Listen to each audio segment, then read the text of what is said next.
Hello guys, मैं मनीष शर्मा आप सभी का सरस्वती एकेडमी के ऑनलाइन प्लेटफॉर्म पर स्वागत करता हूं। तो प्यारे बच्चों, परमुटेशन एंड कॉम्बिनेशन चैप्टर चल रहा था अपना।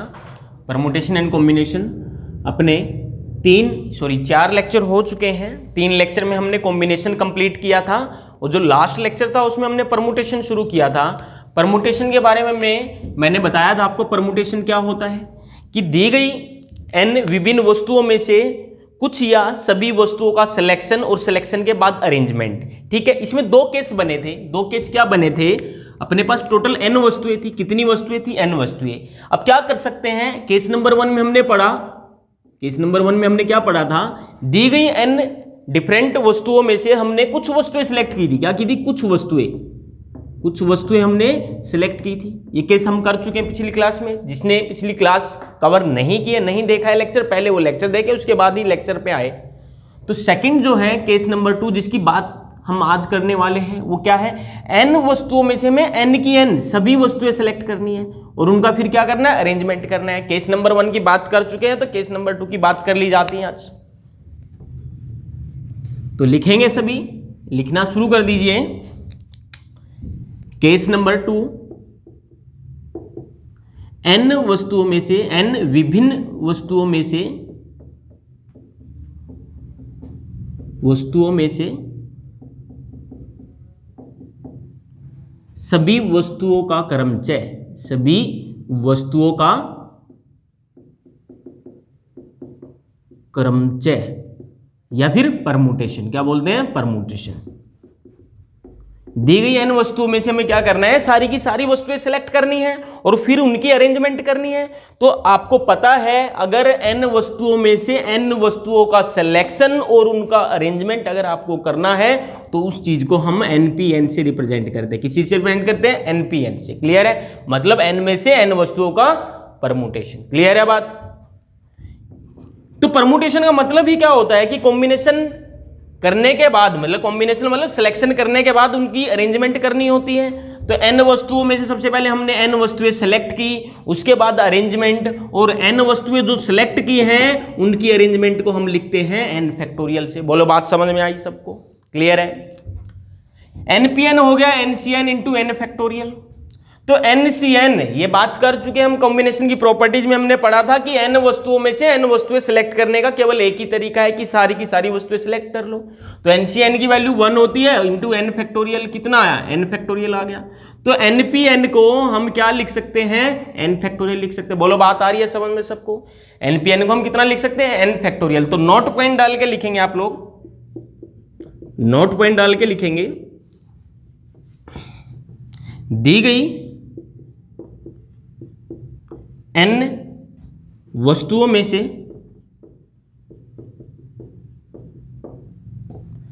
n वस्तुओं का, दी गई n वस्तुओं को ऐसे लिख दीजिए, n भिन्न भिन्न स्थानों पर, n डिफरेंट प्लेसेस पर अरेंज करने का, सिलेक्शन करके अरेंजमेंट करने का, सिलेक्शन करके स्थानों पर चुनाव करके अरेंजमेंट करने के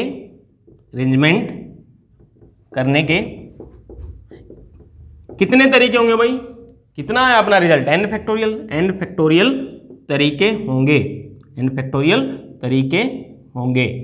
तो बोलो बात समझ में आई सबको? क्या बोला गया कि n वस्तुओं में से n वस्तुओं के सिलेक्शन के बाद उनको अरेंजमेंट, तो ऐसे कितने तरीके होंगे? n फैक्टोरियल तरीके होंगे। तो फॉर्मूला नहीं लगाएंगे बार बार, हम क्या यूज करेंगे? n फैक्टोरियल का यूज करेंगे। बोलो बात आई समझ में सबको? क्लियर है? तो चलो एक एग्जांपल ले लेते हैं, इस पे क्लियर हो जाएगा क्या है। इसको नोट कर लो, चिपका लो, इसको स्क्रीनशॉट ले लो इसका।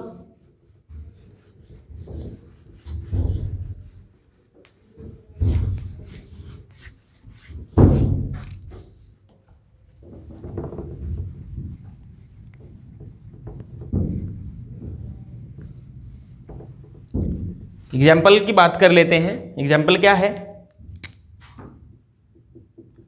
3 लोग हैं ए बी सी, 3 लोग हैं ए बी सी। ठीक है, 3 प्लेसेस पे उनको अरेंज करना है। 3 प्लेसेस, 3 लोग हैं और 3 ही चेयर है। ध्यान देना बात पे। तो n ही वस्तुएं हैं और n ही प्लेसेस हैं। अभी पढ़ा था n भिन्न भिन्न वस्तुओं को n भिन्न भिन्न प्लेसेस पर अरेंज करने के कितने तरीके होंगे, n फैक्टोरियल तरीके होंगे। तो कितने, n कितना है यहाँ पे 3 है, तो कितने तरीके होंगे, 3 फैक्टोरियल तरीके होंगे। तो कैसे लिखेंगे, 3 इंटू 2 इंटू 1, टोटल कितने तरीके होंगे, 6 तरीके होंगे। बोलो बात समझ में आई या नहीं आई? ठीक है, क्या करना है, देखो ध्यान देना, इसको ऐसे भी लिख सकते थे हम, 3 व्यक्ति हैं, तीनों में से तीनों सेलेक्ट करने हैं, क्योंकि 3 चेयर अपने पास अवेलेबल है, 3 ही चेयर्स पे उनको बिठाना है। ठीक है, तो 3 में से तीनों लोगों को सिलेक्ट किया हमने, चलो ए बी सी को इस तरीके से बिठा दिया, बी ए सी ऐसे बिठा दिया हमने यहाँ पे। तो जरूरी थोड़ा ना बी पहले होगा, ए भी पहले हो सकता है, बी बाद में हो सकता है, या सी पहले हो सकता है। तो इस चीज को हम अरेंजमेंट बोलते हैं। क्या बोलते हैं, अरेंजमेंट। 3 में से 3 लोगों को सिलेक्ट किया, फिर उनकी अरेंजमेंट। बोलो 3C3 1 होता है इंटू 3 फैक्टोरियल, कितना आया रिजल्ट, 3 फैक्टोरियल ही आया। बोलो यही आया रिजल्ट अपना। तो अगर n वस्तुएं दी हैं और n प्लेसेस हैं, उन पे अरेंज करना है तो हम डायरेक्ट लिख देंगे n फैक्टोरियल, बार बार फॉर्मूला का यूज करने की जरूरत नहीं है। ठीक है, क्लियर है? तो चलो आगे बढ़ते हैं, फिर एक क्वेश्चन कर लिया जाता है, बहुत अच्छा क्वेश्चन है, ध्यान से समझना बिल्कुल।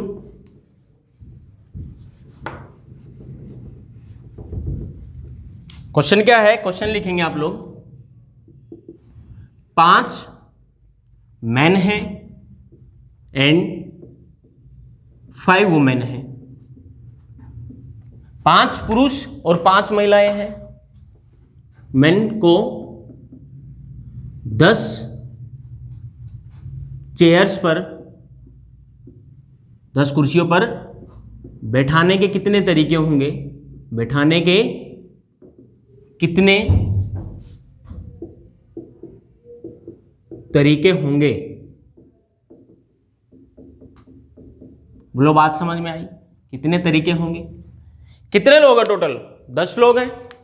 कितनी चेयर्स हैं, 10 हैं। तो 10 लोगों को 10 चेयर पे बिठाना है, तो n लोगों को क्या करते थे, n लोगों में से n ही लोगों की अरेंजमेंट करते थे n प्लेसेस पे। तो कैसे लिखते थे, n फैक्टोरियल से लिखते थे। तो 10 लोग हैं और 10 ही चेयर है, तो आंसर क्या होगा अपना, बोलो आंसर क्या होगा, 10 फैक्टोरियल। क्या होगा, 10 फैक्टोरियल। इसको आप ओपन करके लिख सकते हैं 10 इंटू 9 इंटू 8, इस तरीके से। क्लियर है? ऑप्शन जिस तरीके से होगा उस तरीके से, अगर फैक्टोरियल में आंसर दिया तो यही टिक कर देना, नहीं तो एक्सपेंड करके लिख सकते हैं इसको 10 इंटू 9 इंटू 8 इंटू कहां तक, 1 तक। बोलो हो जाएगा। अब इसी क्वेश्चन में ध्यान देना, ये क्वेश्चन का फर्स्ट पार्ट है। इसी क्वेश्चन में बोलता है, ध्यान देना, अच्छा क्वेश्चन है कि यदि सभी औरतें इकट्ठी बैठें, यदि सभी औरतें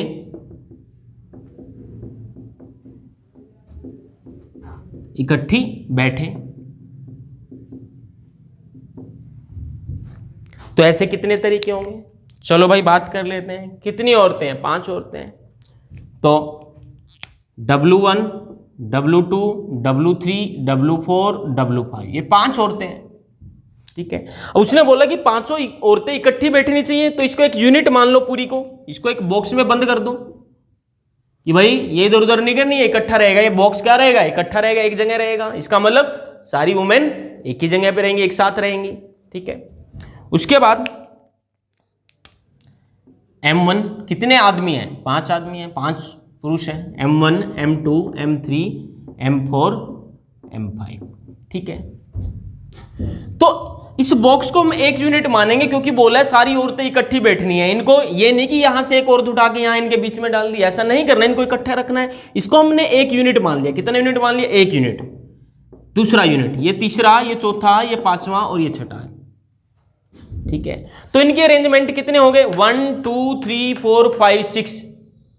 ठीक है, तो इनको कैसे अरेंज करेंगे, और बोला था मैंने अभी बताया था कि गिवन अगर n वस्तुएं हैं, n वस्तुओं में से n ही वस्तुओं का अरेंजमेंट करना है n प्लेसेस पे, तो n फैक्टोरियल से लिखते हैं, तो कितना, 6 फैक्टोरियल होगा आंसर। क्या होगा, 6 फैक्टोरियल। क्लियर है बात? लेकिन जो ये 5 औरतें, ध्यान देना बात पे, अभी खत्म नहीं हुआ है, अभी तो इनकी अरेंजमेंट हमने की है, इस बॉक्स की, और ये 5 आदमी जो थे इनकी अरेंजमेंट हमने की है 6 फैक्टोरियल से, क्योंकि टोटल 6 प्लेस बनते हैं। इस बॉक्स को हमने एक यूनिट मान लिया। लेकिन अभी ध्यान देना बात पे, ये जो 5 औरतें ये आपस में तो अरेंजमेंट कर सकती है ना, कि पहली औरत यहां बैठे, दूसरी यहां बैठे, या पहली औरत उधर चली जाए, 5th औरत यहां पे। बोलो कर सकती है, आपस में अरेंजमेंट कर सकती हैं। तो 5 औरतें हैं, आपस में किस तरीके से, कितने तरीकों से अरेंजमेंट करेंगी, 5 फैक्टोरियल से करेंगी। तो आंसर कितना होगा, 6 फैक्टोरियल इंटू 5 फैक्टोरियल। बोलो बात आई समझ में या नहीं? नोट कर लो इसको, फिर थर्ड पार्ट में बात करते हैं। क्या पूछा उसने, इरेज कर दें इसको।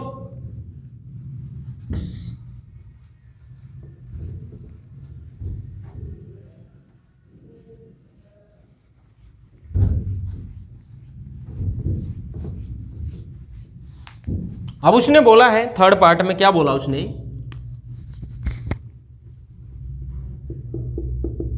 थर्ड पार्ट में क्या बोला उसने कि कोई भी औरत इकट्ठी ना बैठे, कोई भी औरत इकट्ठी न बैठे। अभी भाई औरतों को इकट्ठा नहीं बिठाना, तो ऐसे कितने तरीके होंगे? तो पहले आप पुरुषों को बिठा दो, मेन को बिठा दो। कैसे? M1, M2, M3, M4 और M5। 5 पुरुषों को 5 मैन को हमने बिठा दिया भाई। कितने प्लेस, 1 प्लेस, 2 प्लेस, 3, 4, 5 प्लेस इनके लिए, 5 पुरुषों के लिए। अब ध्यान देना बात पे, उसने बोला है कि कोई भी औरत इकट्ठी ना बैठे, तो इनके बीच में कहीं बिठाना है, अलग अलग हो जाएंगे इससे वो। तो चलो हमने यहां पे बिठा दिया वुमेन 1 को, एक प्लेस ये यहां पे बिठा सकते हैं पहली औरत को, दूसरी औरत को यहां पे, तीसरी औरत को यहां पे, चौथी को यहां पे, पांचवी को यहां पे। लेकिन एक प्लेस और बचता है ना, यहां पे भी तो बिठा सकते थे। बोलो बिठा सकते थे, लेकिन हैं कितनी औरतें, 5 औरतें हैं। प्लेस कितने आ गए जिन पे बिठा सकते हैं, 6। कितने, 6 प्लेस है। तो इन 6 प्लेसेज में से आपको कितने प्लेस सेलेक्ट करने हैं, 5 प्लेस सेलेक्ट करने हैं, क्योंकि 5 औरतों को बिठाना है। तो 6 में से 5 प्लेस सेलेक्ट करने हैं, 6 में से 5 प्लेस सेलेक्ट करने हैं। तो कैसे लिखेंगे, 6C5, मतलब 6 में से 5 प्लेस हमने सेलेक्ट कर लिए। ठीक है भाई, कर लिए। उसके बाद क्या करना है, ये जो 5 प्लेस सेलेक्ट किए, मान लो किन्हीं 5 प्लेस पे हमने बिठा दिया औरतों को। अब औरतें आपस में तो अरेंजमेंट कर सकती ना, वो औरत उठ के उधर चलेगी, वो उधर चलेगी, अरेंजमेंट हो सकती है 5 औरतों की। कितने तरीकों से, 5 फैक्टोरियल तरीकों से। और जो 5 आदमी थे, 5 मैन थे, उनकी भी तो आपस में अरेंजमेंट हो सकती है। बोलो तो कितने तरीके, 5 फैक्टोरियल। ये आ गया आपका आंसर। इसको फर्दर सोल्व करके जिस तरीके से ऑप्शन होगा उस तरीके से आप लिख सकते हो। अगर ऑप्शन ऐसे है तो ये टिक कर देना, नहीं तो फर्दर सोल्व करने में वैल्यू निकाल लेनी। आपने सीख चुके आप पिछली क्लास में वैल्यू जो निकालनी। क्लियर है बात? तो चलो ये हो गया। अभी अगले पार्ट में बात करते हैं। एक और क्वेश्चन उसने पूछा है कि सभी औरतें और सभी पुरुष इकट्ठे बैठे। क्या बैठे, इकट्ठे बैठे। ठीक है, तो ऐसे कितने तरीके होंगे उसने बोल दिया अब कि 5 पुरुष भी एक साथ इकट्ठे बैठे और 5 महिलाएं भी एक साथ बैठे, 5 औरतें भी एक साथ बैठे। तो कैसे, चलो भाई बिठा दो। W1, W2, W3, W4, W5, M1, M2, M3, M4, M5। अभी जब इकट्ठा रखना है किनको, पुरुषों को भी और औरतों को भी, तो भाई इनको बॉक्स में बंद कर दो। कर दिया भाई, इनको भी डिब्बे में बंद कर दो एक। अब ध्यान देना बात पे, बहुत सिंपल सा कंसेप्ट है, ध्यान देना बात पे।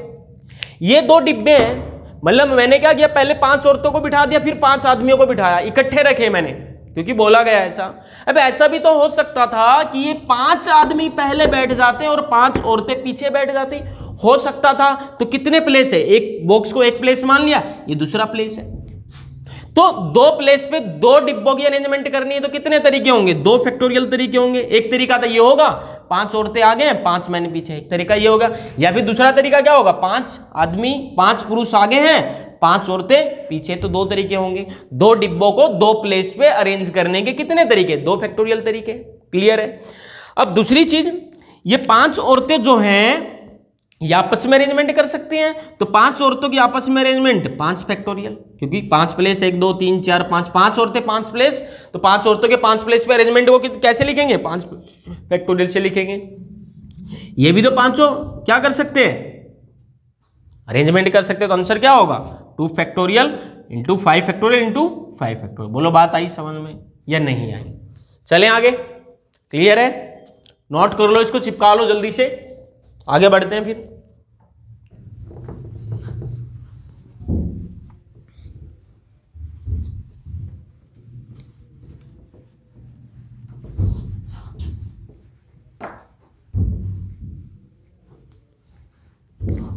एक क्वेश्चन और लिखेंगे आप लोग, एक क्वेश्चन और कर लेते हैं यहां पे। क्वेश्चन क्या है लिखेंगे, 4 लड़कों या फिर 4 बॉयज और 5 गर्ल्स, 5 लड़कियां हैं, को बारी बारी से कितने तरीकों से बिठाया जा सकता है, बारी बारी से कितने तरीकों से बिठाया जा सकता है, बिठाया जा सकता है। अब बारी बारी जो वर्ड यूज किया है इसका मतलब क्या है कि पहले लड़का बैठ गया, फिर लड़की बैठ गई, फिर लड़का फिर लड़की, या फिर पहले लड़की फिर लड़का फिर लड़की फिर लड़का, इस तरीके से ऑल्टरनेटिवली। ठीक है, बारी बारी से बिठाना है। चलो करते हैं, अरेंजमेंट करके देखते हैं कैसे बिठा सकते हैं। कितने लड़के हैं, 4 लड़के हैं। कितनी लड़कियां हैं, 5 लड़कियां हैं। तो चलो बात कर लेते हैं। सबसे पहले हमने मान लो पहली लड़की को बिठा दिया G1।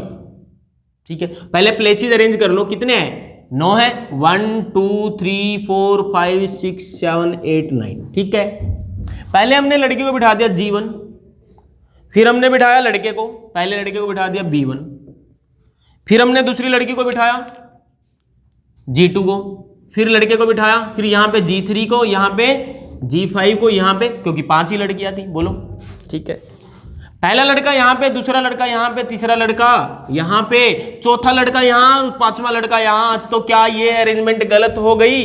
बिल्कुल गलत होगी सर, क्योंकि बोला क्या गया भाई कि बारी बारी से। क्या बोला गया? बारी बारी से। बारी बारी का मतलब एक लड़के के बाद एक लड़की, लड़की के बाद लड़का, मतलब ऑल्टरनेट पोजीशन पे एक लड़का एक लड़की, इस तरीके से होने चाहिए। तो यहां तो इकट्ठे आ गए, बोलो आ गए इकट्ठे। तो ये जो अरेंजमेंट होगी ये गलत होगी भाई, ऐसा नहीं बोला गया क्वेश्चन में ऐसा करना है। बारी बारी से कहां, ये तो इकट्ठे आ गए दोनों लड़के, तो ये तरीका बिल्कुल नहीं होगा। तो शुरुआत किससे करें? शुरुआत करनी है लड़के से। कैसे? चलो 9 प्लेसेस बना लो। पहले भाई हमने बिठा दिया लड़का, कौन? लड़का, ठीक है। फिर एक लड़की होगी, दूसरा लड़का यहां पे, तीसरा लड़का यहां पे, क्योंकि इकट्ठा नहीं करना इनको, चौथा लड़का यहां पे। बोलो 1 2 3 4 5 6 7 8 9, 9 प्लेसेस हैं, 4 लड़के हैं, 5 लड़कियां हैं। ठीक है, पहले लड़कियों से शुरुआत की थी, पहली लड़की यहां बिठाई थी, दूसरी यहां, तीसरी यहां। अरे सॉरी, ये अरेंजमेंट गलत होगी, बल्कि यहां भूल गए ना, मेरे को G4 आना था। यहाँ पे क्या आना था? G4। यहाँ पे G5 आना था, और ये अरेंजमेंट क्या थी? ये ठीक थी, क्योंकि एक हमने छोड़ दिया था ना, 4th गर्ल को भी बिठाना। तो ये अरेंजमेंट ठीक है। कब अरेंजमेंट ठीक हुई? जब G1 से हमने शुरू किया, पहली लड़की से, लड़की पहले प्लेस पे लड़की हमने बिठाई। यहां पे देखिए, अगर लड़के से शुरुआत करते तो क्या होगा? चलो ठीक है, G1 यहाँ पे, G2 यहाँ पे, G3 यहाँ पे, G4 और G5। ये तो भाई गलत हो गया, दोनों लड़कियां इकट्ठी होगी। ये वाली अरेंजमेंट गलत है, वो वाली ठीक है, क्योंकि वहां पे हम मिस कर गए थे 4th वाली गर्ल को। क्लियर है बात? कोई दिक्कत? तो कितने तरीके होंगे, ध्यान देना बात पे। हम एक लड़कों के लिए कितने प्लेस है? 4 प्लेस है। तो कितना? ये तो होगा नहीं, ये तो अरेंजमेंट गलत है। ठीक है, अरेंजमेंट कौन से वाली सही है? ये वाली ठीक है, और ये वाली गलत है। तो 5 लड़कियां हैं, तो 5 तरीकों से वो अरेंजमेंट करेंगे आपस में, अपनी सीट चेंज कर सकती है ना वो। 4 लड़के हैं तो 4 फैक्टोरियल। बोलो बात आई समझ में या नहीं आई? तो ये क्या होगा? इसका आंसर होगा। क्लियर है बात? ये वाली अरेंजमेंट क्यों गलत हुई, ये सबको समझ में आ गया, क्योंकि उसने बोला है क्वेश्चन में कि बारी बारी से बिठाना है, लेकिन यहां तो इकट्ठी होगी लड़कियां। तो ये अरेंजमेंट गलत है। सही अरेंजमेंट ये पहले वाली है, और उसको ऐसे लिखने के कितने तरीके होंगे? 5 फैक्टोरियल 5 लड़कियों के अरेंजमेंट के लिए, और 4 फैक्टोरियल 4 लड़कों के अरेंजमेंट के लिए। ठीक है, चलो आगे बढ़ते हैं। आप नोट कर लो इसको जल्दी से।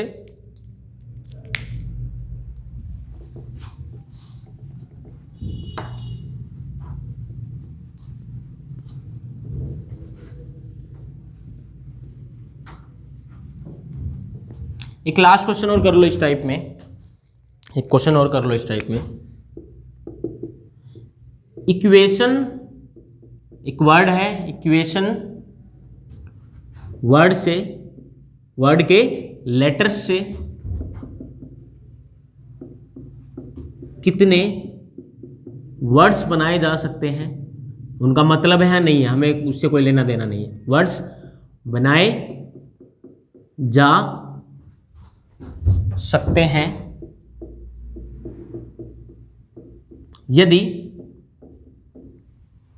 यदि रिपीटेशन, लेटर्स की रिपीटेशन अलाउड नहीं है, लेटर्स की रिपीटेशन रिपीटेशन अलाउड नहीं है, अलाउ नहीं है। क्या बोला भाई उसने? ये इक्वेशन वर्ड गिवन है, तो कितने लेटर इसमें? 1 2 3 4 5 6 7 8, 8 लेटर्स हैं। इन लेटर्स से हम कितने वर्ड बना सकते हैं? इन लेटर्स से हम कितने वर्ड बना सकते हैं यदि लेटर्स की रिपीटेशन अलाउ नहीं है? लेटर्स की रिपीटेशन अलाउड नहीं है, इसका मतलब यह हुआ एक लेटर अगर एक बार यूज किया आपने, दोबारा उसको यूज नहीं कर सकते। आप समझ रहे हो मेरी बात क्या बोल रहा हूं मैं? तो कैसे? तो भाई 8 लेटर का वर्ड, 8 लेटर के वर्ड बनेंगे 1 2 3 4 5 6 7 8, ठीक है। 8 लेटर्स में से पहले प्लेस पे देखो, ध्यान से सुनना, इन 8 लेटर्स में से कोई भी लेटर रख सकते हैं पहले प्लेस पे। तो कितनी चॉइस है पहले प्लेस के लिए? पहले प्लेस पे 8 में से कोई भी लेटर आ सकता। चलो 8 में से कोई एक लेटर रख दिया हमने यहां पे। अब दूसरे प्लेस की जब हम बात करेंगे तो अपने पास कितने लेटर्स बचे हुए हैं? 7 लेटर्स बचे हुए हैं, क्योंकि एक हम रख चुके हैं। तो यहां पे चॉइस कितनी होंगी? 7 होंगी।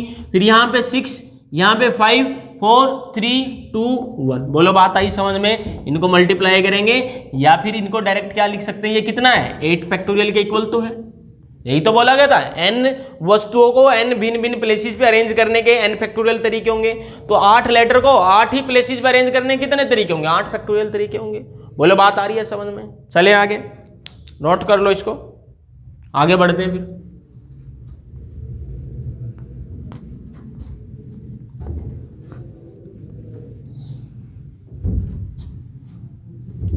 अब स्पेशल केस पढ़ते हैं इसमें।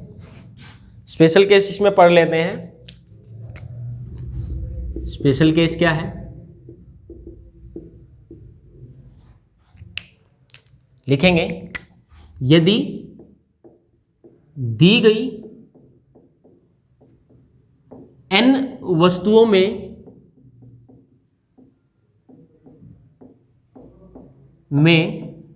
कुछ वस्तुएं एक रूप हैं, एक रूप मतलब आइडेंटिकल, क्या है? आइडेंटिकल है। बोलो, तो क्रमचय या परमुटेशन क्या होगा? परमुटेशन, ठीक है। बोला क्या है स्पेशल केस में? यदि दी गई n वस्तुओं में से कुछ वस्तुएं आइडेंटिकल हैं तो क्रमचय क्या होगा? अब मान लो n वस्तुओं में p वस्तुएं एक जैसी हैं, p वस्तुएं एक जैसी हैं और q वस्तुएं एक जैसी हैं, q वस्तुएं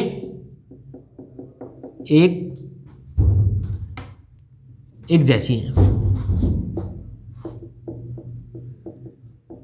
क्लियर है बात? बोला क्या? n वस्तुओं में से p वस्तुएं एक जैसी हैं और q वस्तुएं एक जैसी है, तो परमुटेशन क्या होगा भाई? तो परमुटेशन क्या होगा? n factorial. यही करते थे अभी तक तो हम, n वस्तुओं में से n वस्तुओं का अरेंजमेंट n फैक्टोरियल से हम करते थे। लेकिन जब p वस्तुएं आइडेंटिकल हैं तो नीचे लिखेंगे, डिवाइड कर देंगे p फैक्टोरियल से, जितनी भी वस्तुएं आइडेंटिकल हैं। यहां पे कितना? q वस्तुएं भी आइडेंटिकल है तो q फैक्टोरियल से डिवाइड कर देंगे, तो रिजल्ट आपको मिलेगा n factorial upon p factorial into q factorial. Clear है सबको बात? चलो एक क्वेश्चन लिख लेते हैं, क्वेश्चन से क्लियर हो जाएगा बिल्कुल। ये नोट कर लो जल्दी से, स्क्रीनशॉट ले लो इसका, फिर एक क्वेश्चन कर लेते हैं, बहुत क्लियर हो जाएगा ये वाला टॉपिक बिल्कुल।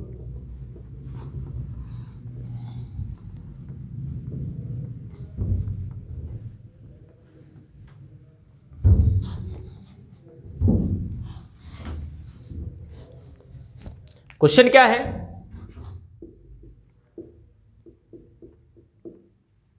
इंटरनेशनल वर्ड गिवन है, इंटरनेशनल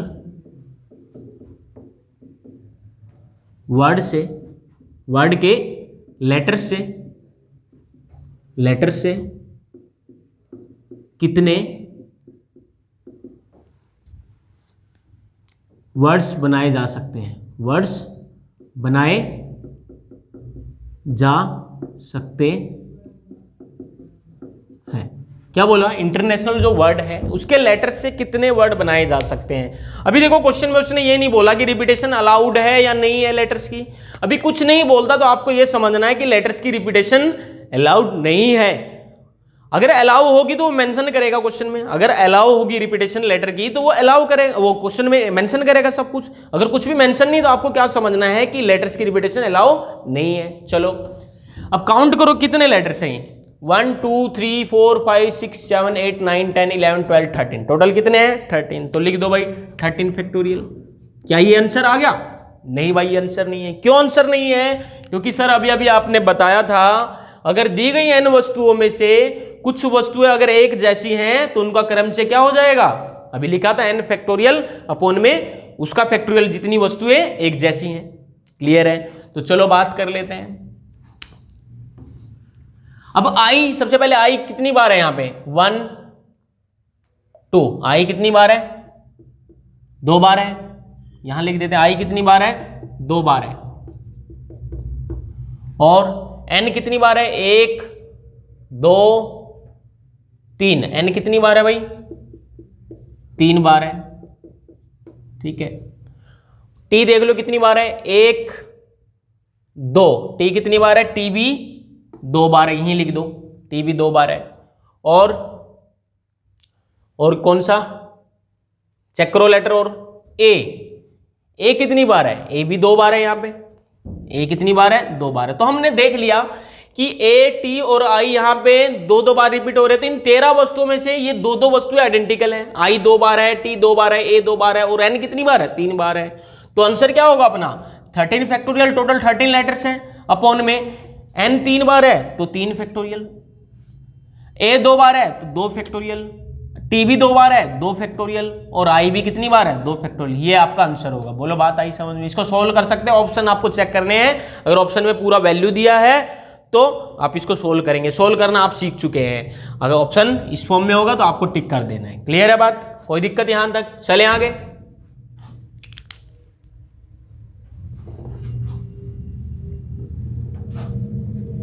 एक क्वेश्चन और कर लेते हैं।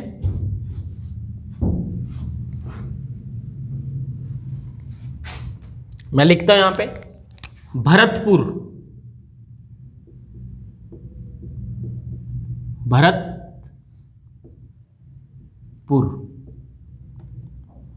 भरत ए और आएगा बीच में,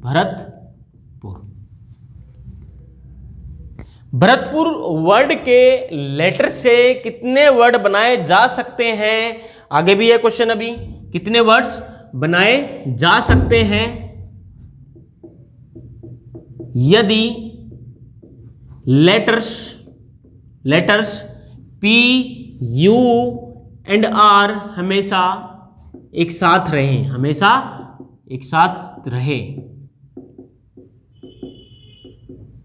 देखो भाई थोड़ा सा चेंज कर दिया अब क्वेश्चन में, क्या बोल दिया, ये जो भरतपुर जो वर्ड है इसके लेटर से आप कितने वर्ड्स बना सकते हैं यदि लेटर्स P U और R हमेशा एक साथ रहे। ठीक है भाई, चलो कर लेते। बहुत सिंपल सा कंसेप्ट है, बहुत सिंपल, जो सीख चुके हैं वही आपने अप्लाई करना जो अभी तक आपने पढ़ा है। ठीक है, तो कैसे, पूर्व तो हमेशा एक साथ रखना है, 1 2 3 4 5 6 और 5 6, बाकी लेटर्स के लिए हमने 6 प्लेस बना दिए। और जो पूर्व जो है P U R, इसको एक बॉक्स में बंद कर दो। मैंने बताया था जिनको हमेशा एक साथ रखना उसको एक डिब्बे में बंद कर दो। तो कितनी पोजीशन होगी? एक पोजीशन ये होगी आपकी, तो 1 2 3 4 5 6 7। ठीक है, डिब्बे को हमने एक यूनिट मान लिया क्योंकि इनको हमेशा साथ रखना है। क्लियर है बात? तो 7 टोटल आर्टिकल, टोटल लेटर कितने होंगे 1 2 3 4 5 6, और ये पूर्व को एक यूनिट माना 7। तो 7 की अरेंजमेंट करनी है 7 प्लेसेज में, तो कितने फैक्टोरियल से 7 फैक्टोरियल से लिखेंगे 7 फैक्टोरियल से। दूसरी चीज हमें चेक करना है क्या इसमें आइडेंटिकल भी है कुछ। अगर नहीं चेक किया तो आंसर गलत आएगा अपना, क्योंकि अभी अभी हमने पढ़ा था अगर आइडेंटिकल है तो ए 2 बार है, यहाँ पे ए कितनी बार है 2 बार है। ठीक है भाई, तो ए को एक 2 बार है तो 2 फैक्टोरियल से क्या करेंगे डिवाइड करेंगे। अभी तक यही पढ़ा था हमने पिछले वाले स्पेशल केस में कि अगर टोटल n वस्तुएं हैं उनको अरेंज करना है और उनमें कुछ वस्तुएं आइडेंटिकल हैं तो जितनी वस्तुएं आइडेंटिकल उतने फैक्टोरियल से डिवाइड करते हैं हम। ठीक है, चलो क्या आंसर आ गया अपना नहीं सर अभी आंसर नहीं आया है। क्यों? क्योंकि भाई ये जो पूर्व है ना उसने बोला है पी यू आर हमेशा एक साथ रहना चाहिए, तो उसने ये तो नहीं बोला ना कि पहले पी आएगा फिर यू आएगा आर आएगा, तो पहले आर भी तो आ सकता था या यू भी आ सकता था या पी सबसे पीछे होता, तो इनकी अरेंजमेंट भी तो करनी है। इनकी अरेंजमेंट कितने लेटर्स हैं? 3 लेटर्स हैं, तो 3 लेटर्स की 3 ही प्लेसेस पे 1 2 3 प्लेसेस पे अरेंजमेंट करने के 3 फैक्टोरियल तरीके होंगे। बोलो बात समझ में आई? तो आंसर क्या होगा? आंसर होगा 7 factorial upon 2 factorial into 3 factorial. Clear है बात? कोई दिक्कत यहां तक? चलो आगे बढ़ते हैं, नोट कर लो इसको। एक लास्ट रहता है, खत्म हो जाएगा आपका परमुटेशन कॉम्बिनेशन।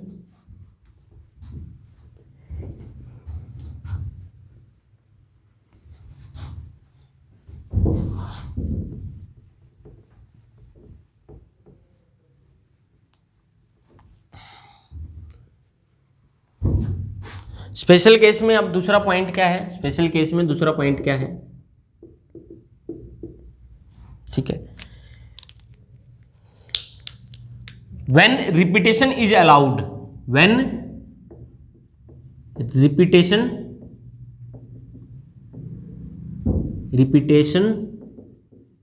इज अलाउड, उसने आपको बोल दिया कि आप रिपीट कर सकते हो। क्या कर सकते हो? आप रिपीट कर सकते हो। रिपीट की आपको परमिशन दे दी, आपको आप रिपीट कर सकते हैं। तो रिपीटेशन जब अलाउ होगी तो परमुटेशन के कितने तरीके होंगे? परमुटेशन के कितने तरीके होंगे? क्वेश्चन से समझ लेते हैं इसको। क्वेश्चन क्या है? इक्वेशन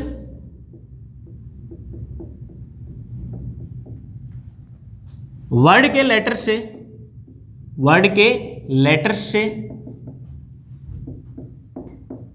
कितने वर्ड्स बनाए जा सकते हैं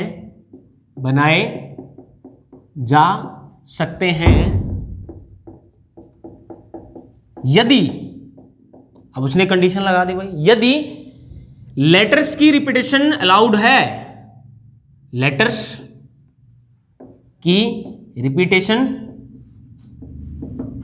अलाउ है, रिपीटेशन अलाउ है बेटे यहां पे, तो कितने तरीके होंगे? ध्यान से सुनना मेरी बात। कितने लेटर्स हैं? 8 लेटर्स हैं इक्वेशन वर्ड में, तो 8 प्लेसेस अब बना दो। 1 2 3 4 5 6 7 8 बना दिए सर। ध्यान से समझना बात को। अभी आपको इन 8 में से कोई एक वर्ड सिलेक्ट करना है, एक लेटर सिलेक्ट करना है, तो इस पोजीशन के लिए, पहली पोजीशन के लिए आपके पास कितने ऑप्शन है, कितनी चॉइस है? 8 चॉइस है। 8 में से कुछ भी रख सकते हैं? हाँ बिल्कुल रख सकते हैं। ठीक है, रख दिया भाई। एंड बात अभी खत्म नहीं हुई तो एंड लगाते हैं हम। दूसरी पोजीशन के लिए कितने लेटर्स अवेलेबल है आपके पास? कुछ लोगों का आंसर होगा 7। नहीं भाई 7 नहीं होगा आंसर। 7 क्यों नहीं होगा भाई? उसने बोल दिया रिपीटेशन क्या है? रिपीटेशन अलाउ है, लेटर्स की रिपीटेशन आप कर सकते हैं। अगर मान लो इन 8 में से ई यहां पे रख दिया आपने, तो क्या दोबारा ई आ सकता है? बिल्कुल आ सकता है सर, क्योंकि उसने बोला रिपीटेशन कर सकते हो आप। तो इस प्लेस के लिए भी कितनी वैकेंसीज है, कितने चॉइसेस है? इसके लिए 8 ही होंगी, इसके लिए भी 8 होंगी, इसके लिए भी 8, सब प्लेसेस के लिए 8, क्योंकि रिपीटेशन आप कर सकते हैं। तो ये कितना हो गया? 8 की पावर कितनी? 8। बोलो। तो जब रिपीटेशन अलाउ है तो क्या करेंगे भाई? रिजल्ट क्या होगा आपका परमुटेशन है? n की पावर r, n टोटल वस्तुएं और कितना r जो उनमें से सिलेक्ट किया आपने उनकी अरेंजमेंट। तो आपने तो बेटे 8 में से 8 सेलेक्ट करने थे, तो n भी 8 है और r भी 8 है यहाँ पे। बोलो बात आई समझ में सबको या नहीं आई? भाई नोट कर लो इसको जल्दी से। एक लास्ट क्वेश्चन और कर लेते हैं, इस पे कंप्लीट हो जाएगा ये। नोट कर लो इसको। चलो भाई,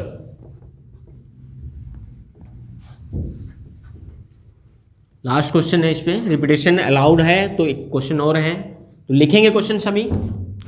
एक बच्चे के पास 3 पेन है। क्वेश्चन क्या है? एक बच्चे के पास 3 पेन है। P1, P2 and P3। 3 pen है भाई, ठीक है। 3 पेन ये लगा दिया हमने, और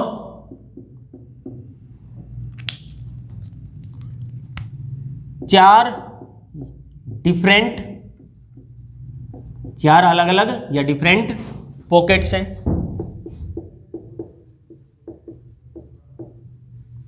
तो पूछा क्या है, कितने तरीकों से वह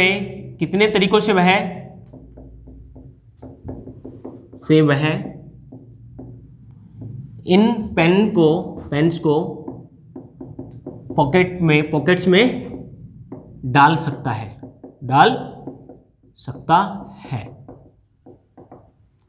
तो भाई क्वेश्चन क्या है, एक बच्चे के पास 3 पेन है, कितने पेन है, 3 पेन है, क्लियर है। 4 पॉकेट है, कितनी पॉकेट है, 4 पॉकेट है। तो कितने तरीकों से वो इन 3 पेनों को उन 4 पॉकेट्स में डाल सकता है। ध्यान देना, बात पे समझना पहले। तो जो पहला पेन होगा उसको कौन सी पॉकेट में डाल सकता है, पहली में भी, दूसरी में भी, तीसरी में, चौथी में। तो चारों पॉकेट में से किसी भी पॉकेट में पहला पेन डाल सकता है, बिल्कुल डाल सकता है सर। तो कितने तरीके, पेन 1 को P1 को 4 अलग अलग पॉकेट्स में डाला जा सकता है। तो कितने तरीके होंगे, 4 तरीके होंगे। कौन कौन से, या तो पहली पॉकेट में डालो, या दूसरी में, या तीसरी में, या चौथी में। तो कितने तरीके हैं टोटल, 4 वेज है, ये 4 तरीके हैं। अभी पेन 2 को भी 4 अलग अलग पॉकेट्स में डाला जा सकता है। तो कितने तरीके होंगे, 4 अलग अलग तरीके होंगे, डाल सकता है वो। उसने थोड़ा ना बोला है कि भाई एक पॉकेट में जिसमें पेन डाली उसमें नहीं डालना, उसने नहीं बोला, कुछ नहीं बोला उसने। P3 को भी बेटे डाल सकते हैं, चारों पॉकेट्स में 4 तरीके होंगे। 3 ही पेन दे तो कितने तरीके हुए टोटल, 4 + 4 + 4 कितना, 12 वेज। कितने तरीके हुए, अरे एंड करना है ना, अभी प्लस क्यों कर दिया हमने, प्लस तो तब करेंगे ना जब जहां पे या का फील आए। यहां तो बेटे 4 तरीके ये, अभी तो पेन 1 डाला है, बात खत्म नहीं हुई, तो एंड 4 तरीके ये, एंड 4 तरीके ये। तो कितना होगा, 4 × 4 × 4, 4 की पावर 3, कितना, 4 की पावर 3। तो कितना था, n की पावर r। पेन कितने थे, 3, पॉकेट्स कितनी थी, 4। क्लियर है बात, कोई दिक्कत यहां तक। तो आज हमने परमुटेशन कॉम्बिनेशन कंप्लीट कर लिया है। जिसके जो भी डाउट्स हैं जिसके, एक बार तो सभी को ये वीडियो देखनी है, जो पिछली जो वीडियो हो चुकी है, 4 वीडियो इससे पहले आ चुकी है परमुटेशन कॉम्बिनेशन की, वो चारों वीडियो और ये वीडियो, 5 वीडियो देखने के बाद ही आप क्या करें, क्वेश्चन प्रैक्टिस करिए। जो भी बुक आप प्रेफर करते हैं, जो भी बुक आप पढ़ते हैं, वहां से क्वेश्चन प्रैक्टिस कीजिए। और जो भी डाउट आपका रहता है तो हमें बताइए, हम आपके डाउट जरूर सोल्व करेंगे। क्लियर है बात। तो पढ़ना है सबको, जिसने पिछले लेक्चर्स नहीं देखे तो लेक्चर कवर करने हैं, और ज्यादा से ज्यादा बच्चों में शेयर करना वीडियो को, क्योंकि हम फ्री ऑफ कॉस्ट हम आपको लेक्चर्स दे रहे हैं, हम इसका कोई भी पैसा आपसे नहीं ले रहे हैं। तो अच्छा होगा कि किसी का फायदा हो जाए इस चीज से।